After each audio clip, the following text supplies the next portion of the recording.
You're listening and watching to a very special podcast. Alright, guys, it's here. It's really, really here.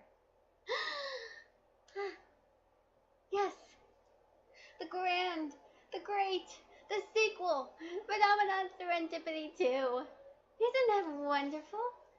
But sadly, we are not focusing on Briar and the others right now. We are focusing on different people at the moment, but we'll get to them really, really soon.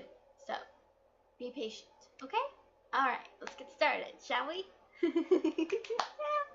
Alright, here we go.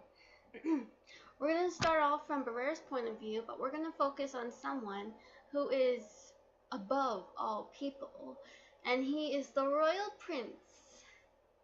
Yep, I'm focusing on a prince. He's got everything, right? Well, what if that's not good enough for him? What if he wants to help out with people? Please enjoy. In the dreams, there was burning fire. There was scorches, explosive, people screaming at the top of their lungs at this terror. People getting hurt, people dying. It was all a matter of time before something bad could happen.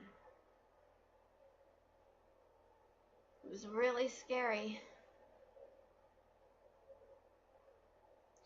Prince Josephat O'Connor woke up in cold sweat. He had nightmares about the monsters and how terrifying they were. Even the explosives and all of the people in terror. Josephat looked out the window.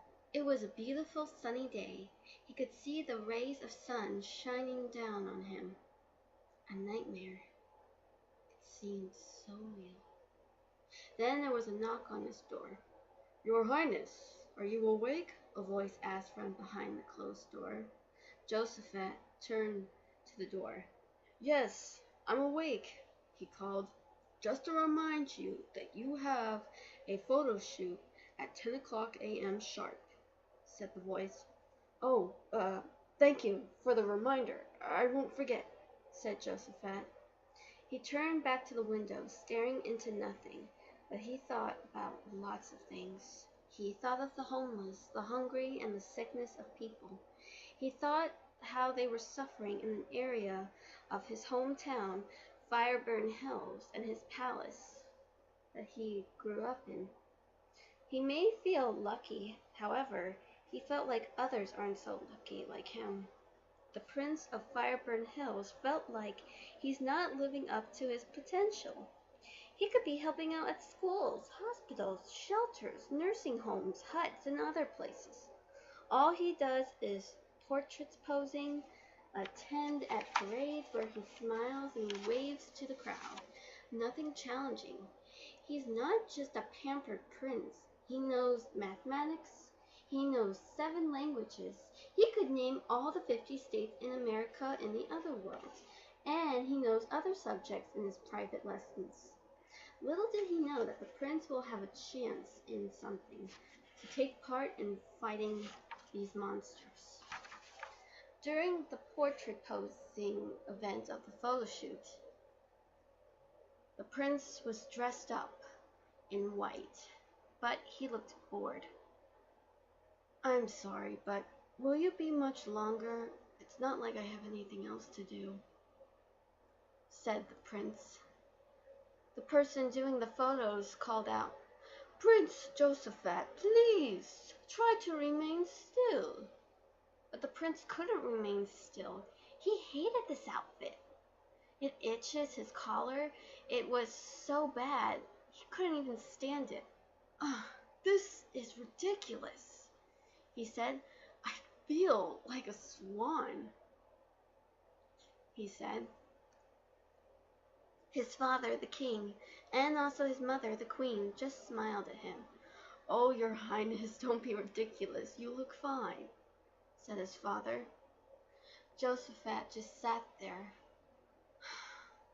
"Oh, sure, I'm fine."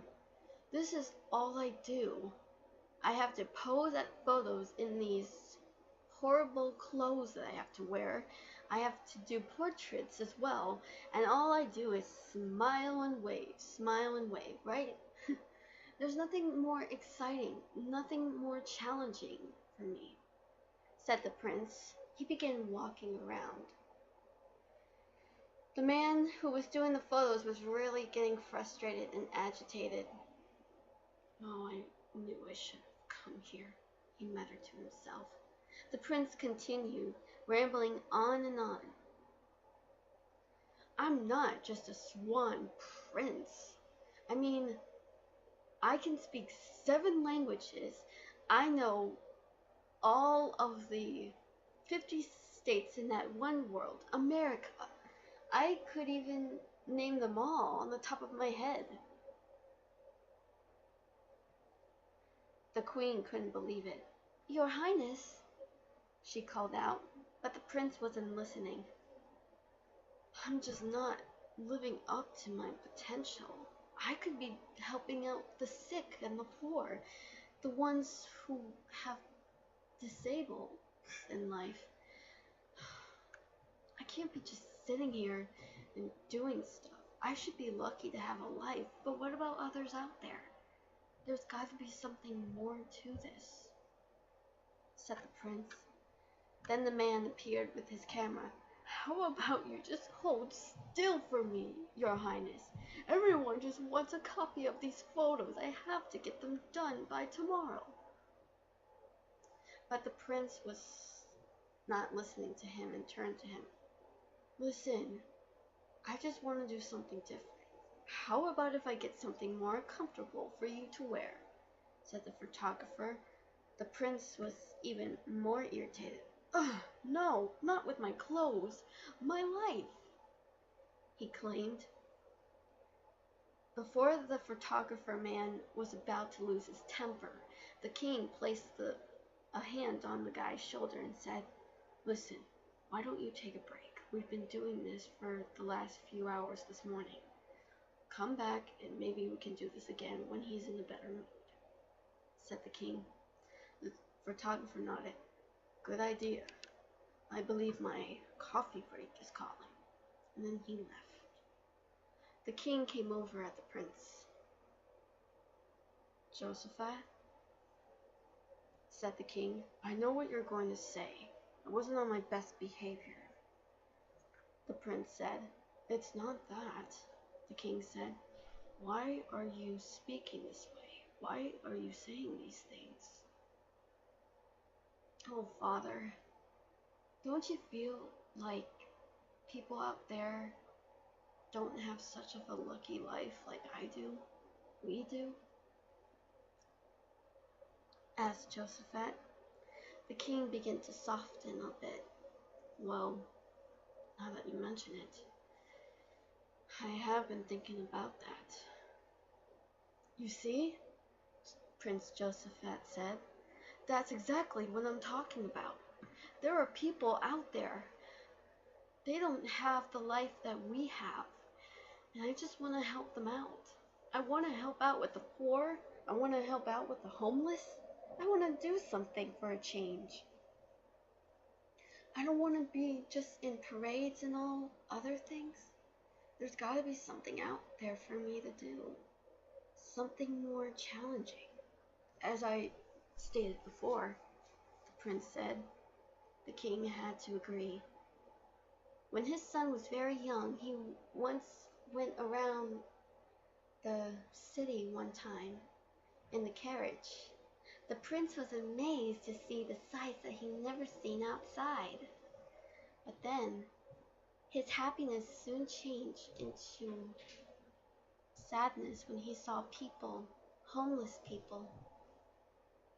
The servants tried to assure him that it was nothing, but the prince would never forget what he saw, and he believed something must be done.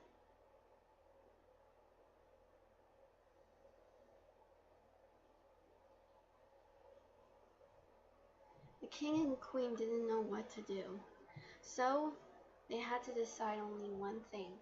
either let their son go out into the world and make a difference, or maybe send someone with him. The prince doesn't want anyone to go with him. Instead, he wanted to go out for himself. His parents were really shocked to hear this. But then they decided that it would be best for him to go out alone, and nobody should go with him. They do want him to be safe, but Josephat said, "Mother, Father, please. I know you're trying to protect me, and I appreciate it, but let me handle this. It's high time that I learn to protect myself. Just for once. Okay?" he said. So the king and queen had to agree. It wasn't a good thing, but there was nothing else they could do. Alright, that's the end of that point of view. Stay tuned for more coming your way. I'm Catherine Donovan, and I'll see you next time. Bye!